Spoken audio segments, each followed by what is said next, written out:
आपका यूनिक प्रज्ञान यूट्यूब परिवार में मैं प्रज्ञान सर हार्दिक स्वागत करता हूं, वंदन करता हूं, अभिनंदन करता हूं। प्यारे साथियों, सुबह के 5 बज चुके हैं और जैसा कि आप जानते हैं प्रतिदिन की भांति आज भी मैं आपके बीच लेकर के उपस्थित हूं साहित्य प्रश्नोत्तरी 50 और जिसका मुख्य उद्देश्य है आपके अध्ययन का आपको रिवीजन कराना। तो आज की प्रश्नोत्तरी 50 प्रारंभ करने से पूर्व देखेंगे आज का मॉर्निंग कोट्स। और आज का बड़ा ही प्यारा सा मॉर्निंग कोट्स है कि बारिश की बूंद भले ही छोटी हो लेकिन उसका लगातार बरसना बड़ी नदी का बहाव बन जाता है। वैसे ही छोटे छोटे प्रयास भी जिंदगी में बड़ा परिवर्तन ला सकते हैं दोस्तों। तो जीवन में सफल होने के लिए आपको बड़े से नहीं बस छोटे से शुरुआत करनी होगी और थोड़ा थोड़ा करके किया गया प्रयास एक दिन आपकी सफलता के रूप में आपको दिखाई देने लगता है। तो साथियों, इसी मॉर्निंग कोट्स के साथ प्रारंभ करते हैं साहित्य प्रश्नोत्तरी 50 और देखते हैं प्रश्नोत्तरी 50 का पहला प्रश्न। पहला प्रश्न है, तमाल के झरोखे से निबंध संग्रह के लेखक कौन है? इसका आपको जवाब बताना है। तो उत्तर हो जाएगा विद्यानिवास मिश्र जी द्वारा लिखा गया यह निबंध संग्रह 1981 ईस्वी का प्रकाशित निबंध संग्रह है। प्रश्न संख्या 2, रस कलश किसकी रचना है? रस कलश कृति के रचनाकार अयोध्या सिंह उपाध्याय हरिऔध को चुना आपने, तो बिल्कुल सही जवाब। और इस रचना का प्रकाशन काल 1931 ईस्वी। प्रश्न संख्या 3, मेरीगंज गांव का वर्णन फणीश्वर नाथ रेणु के किस उपन्यास में किया गया है? पूर्णिया जिले के मेरीगंज गांव का वर्णन मैला आंचल उपन्यास में, जो कि एक आंचलिक उपन्यास है, रेणु जी द्वारा लिखा गया किया गया है। 1954 ईस्वी इस उपन्यास का प्रकाशन वर्ष है। प्रश्न संख्या 4, गुणवंत हेमंत कृति के लेखक कौन है? गुणवंत हेमंत कृति श्रीधर पाठक द्वारा लिखी गई रचना 1900 ईस्वी की प्रकाशित रचना है। अगला प्रश्न है कि साहित्य की मुक्ति उसके काव्य में दिख पड़ती है, यह कथन किसका है? तो जवाब हो जाएगा सूर्यकांत त्रिपाठी निराला जी का। प्रश्न संख्या 6 है कि ठेस कहानी के लेखक कौन है? ठेस कहानी के लेखक फणीश्वर नाथ रेणु हैं। अगला प्रश्न है कि भक्त नामावली के रचनाकार कौन है? भक्त नामावली कृति के रचनाकार ध्रुव दास हैं। प्रश्न संख्या 8 है कि मैत्रेयी पुष्पा द्वारा लिखित महिला पुलिस कर्मियों के जीवन पर आधारित उपन्यास कौन सा है? तो मैत्रेयी पुष्पा जी द्वारा लिखा गया गुनाह बेगुनाह उपन्यास महिला पुलिस कर्मियों के जीवन पर आधारित उपन्यास है और इस उपन्यास का प्रकाशन वर्ष 2011 ईस्वी है।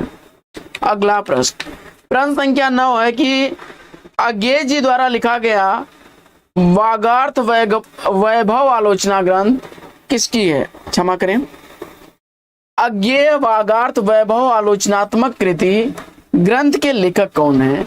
अज्ञेय वागार्थ वैभव आलोचनात्मक कृति के लेखक कौन है? इसका आपको जवाब बताना है और इस प्रश्न का जवाब आपने रमेश चंद्र शाह को बताया, तो बिल्कुल सही जवाब 1995 ईस्वी इसका प्रकाशन वर्ष है।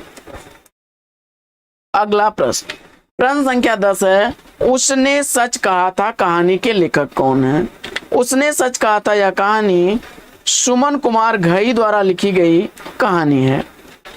अगला प्रश्न है कि हिंदी कालिदास आलोचना पुस्तक के लेखक कौन है? तो हिंदी कालिदास आलोचना पुस्तक महावीर प्रसाद द्विवेदी द्वारा लिखी गई पुस्तक है। अगला प्रश्न है कि तू है गगन विस्तीर्ण तो मैं एक तारा क्षुद्र हूँ, यह काव्य पंक्ति किस रचनाकार की है? इसका आपको जवाब बताना है। तो जवाब हो जाएगा गया प्रसाद शुक्ल स्नेही। अगला प्रश्न है कि श्रृंखला की कणियां निबंध का प्रकाशन वर्ष क्या है? तो श्रृंखला की कणियां निबंध महादेवी वर्मा द्वारा लिखा गया 1942 ईस्वी का प्रकाशित निबंध है। अगला प्रश्न है कि शेष स्मृतियां निबंध संग्रह के रचनाकार कौन है? तो शेष स्मृतियां निबंध संग्रह रघुवीर सिंह द्वारा लिखा गया 1939 ईस्वी का प्रकाशित निबंध संग्रह है।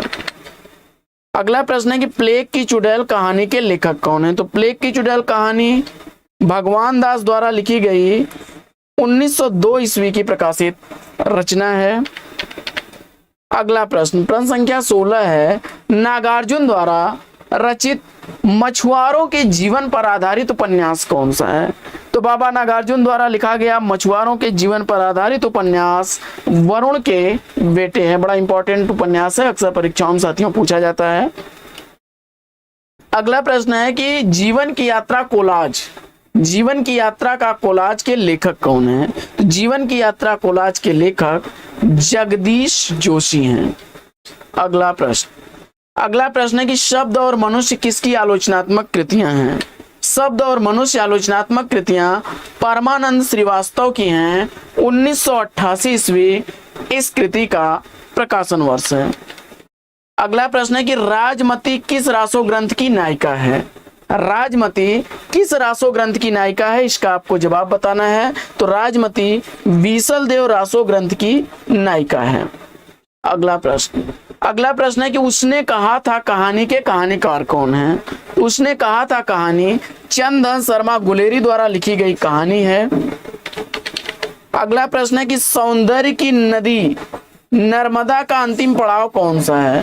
तो सौंदर्य की नदी नर्मदा का अंतिम पड़ाव कोलियाच में भरूच है।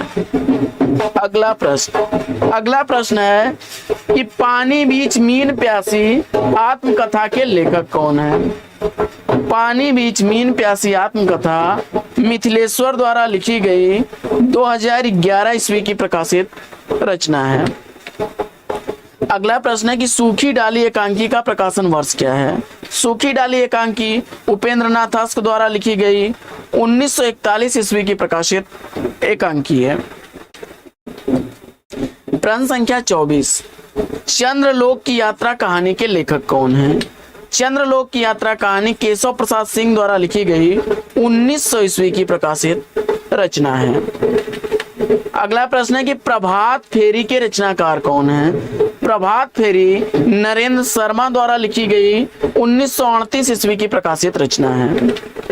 अगला प्रश्न है कि गीत संग्रह कृति के रचनाकार कौन है? तो गीत संग्रह कृति रस निधि की रचना है। अगला प्रश्न संख्या 27 है कि पेड़ पर कमरा कहानी संग्रह के लेखक कौन है? पेड़ पर कमरा कहानी संग्रह विनोद कुमार शुक्ल द्वारा लिखा गया 1988 ईस्वी का प्रकाशित कहानी संग्रह है। अगला प्रश्न है कि लखनपुर गांव का चित्रण प्रेमचंद के किस उपन्यास में है? लखनपुर गांव का चित्रण मुंशी प्रेमचंद द्वारा लिखे गए प्रेमाश्रम उपन्यास में है। अगला प्रश्न है कि शिवपूजन सहाय को हिंदी भूषण नाम किसने दिया? शिवपूजन सहाय को हिंदी भूषण नाम देने वाले सूर्यकांत त्रिपाठी निराला हैं। अगला प्रश्न है कि स्वर्ण किरण कृति के रचनाकार कौन है? स्वर्ण किरण कृति सुमित्रानंदन पंत द्वारा लिखी गई 1947 ईस्वी की प्रकाशित रचना है। अगला प्रश्न है कि सुजान चरित किसकी रचना है? सुजान चरित सूदन कवि की रचना है। अगला प्रश्न है कि किस्सा लोकतंत्र के लेखक कौन है? तो किस्सा लोकतंत्र विभूति नारायण राय की रचना है। अगला प्रश्न है कि दिल्ली का कलंक उपन्यास के उपन्यासकार कौन है? तो दिल्ली का कलंक उपन्यास ऋषभ चरण जैन द्वारा लिखा गया है। अगला प्रश्न है कि काम कंदला एकांकी के लेखक कौन है? काम कंदला एकांकी राम कुमार वर्मा जी की एकांकी है। अगला प्रश्न है कि छवि के बंधन काव्य संग्रह के लेखक कौन है? तो छवि के बंधन काव्य संग्रह भारत भूषण अग्रवाल द्वारा लिखा गया है। अगला प्रश्न है कि आनंद कादम्बनी पत्रिका कहां से प्रकाशित होती थी? तो आनंद कादम्बनी पत्रिका मिर्जापुर से प्रकाशित होती थी प्रेमगंज की। 1881 ईस्वी इस पत्रिका का प्रकाशन आरंभ हुआ था और इसके संपादक थे प्रेमगंज।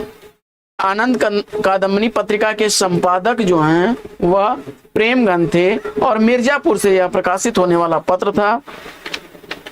अगला प्रश्न है कि अपनी अपनी बीमारी कृति का प्रकाशन वर्ष क्या है? तो अपनी अपनी कृति हरिशंकर परसाई द्वारा लिखी गई 1972 ईस्वी की प्रकाशित रचना है। अगला प्रश्न है कि बायोग्राफिया लिटरेरिया कृति का प्रकाशन वर्ष क्या है? पाश्चात्य विद्वान सैमुअल टेलर कॉलरिज द्वारा लिखित यह रचना 1817 ईस्वी की है। अगला प्रश्न है कि भाषा काव्य संग्रह इतिहास ग्रंथ के लेखक कौन है? तो भाषा काव्य संग्रह महेश दत्त शुक्ल द्वारा लिखा गया 1873 ईस्वी का प्रकाशित इतिहास ग्रंथ है। अगला प्रश्न है कि हादसे आत्मकथा की लेखिका कौन है? तो हादसे आत्मकथा रमणिका गुप्ता द्वारा 2005 ईस्वी की प्रकाशित रचना है। और नरक कुंड में वास उपन्यास के रचनाकार कौन है? तो नरक कुंड में वास उपन्यास जगदीश चंद्र द्वारा लिखा गया 1994 ईस्वी का प्रकाशित उपन्यास है। अगला प्रश्न है कि जलती हुई नदी आत्मकथा का प्रकाशन काल क्या है? तो जलती हुई नदी आत्मकथा कमलेश्वर द्वारा 1999 ईस्वी की प्रकाशित आत्मकथा है। अगला प्रश्न है कि अंगद की नियति निबंध संग्रह के लेखक कौन है? तो अंगद की नियत विद्यानिवास मिश्र द्वारा 1984 ईस्वी का प्रकाशित निबंध संग्रह है। अगला प्रश्न है कि खरगोश के सिंह हास्य व्यंग निबंध के लेखक कौन है? खरगोश के सिंह हास्य व्यंग निबंध प्रभाकर माचवे द्वारा लिखा गया 1921 ईस्वी का प्रकाशित निबंध है। अगला प्रश्न है कि पुराना घर नए लोग किसकी कृति है? पुराना घर नए लोग ठाकुर प्रसाद सिंह की रचना है। पत्थर का लंप पोस्ट साक्षात्कार संग्रह के लेखक कौन है? तो पत्थर का लंप पोस्ट साक्षात्कार शरद देवड़ा द्वारा लिखा गया है। अगला प्रश्न है कि प्रणयिनी परिणय किसकी रचना है? तो प्रणयिनी परिणय किशोरीलाल गोस्वामी की रचना है 1980 ईस्वी का प्रकाशन वर्ष है। वहीं काठमांडू की पहली सांस्कृति के लेखक कौन है? तो काठमांडू की पहली साज शिव मंगल सिंह सुमन की रचना है। और सुजान हित प्रबंध के रचनाकार कौन है? तो सुजान हित प्रबंध घनानंद की रचना है। और रामचरित कृति के रचनाकार कौन है? तो रामचरित सूरत मिश्र की रचना है। तो साथियों आज की प्रश्नोत्तरी 50 लेके यहीं पर विराम। वीडियो को फटाफट लाइक और शेयर कर दीजिए। आपके लाइक शेयर सब्सक्रिप्शन से हमको मिलता है पुनर्वलन ऐसी ही पाठचर्या प्रतिदिन लाने के लिए। तो फिर मिलते हैं आपसे अगले वीडियो में एक नए प्रकरण, एक नए टॉपिक, एक नए अंदाज में। तब तक के लिए लेंगे आपसे विदा। आपका जीवन मंगलमय हो। बेस्ट विशेष बेस्ट ऑफ लक। जय हिंद साथियों।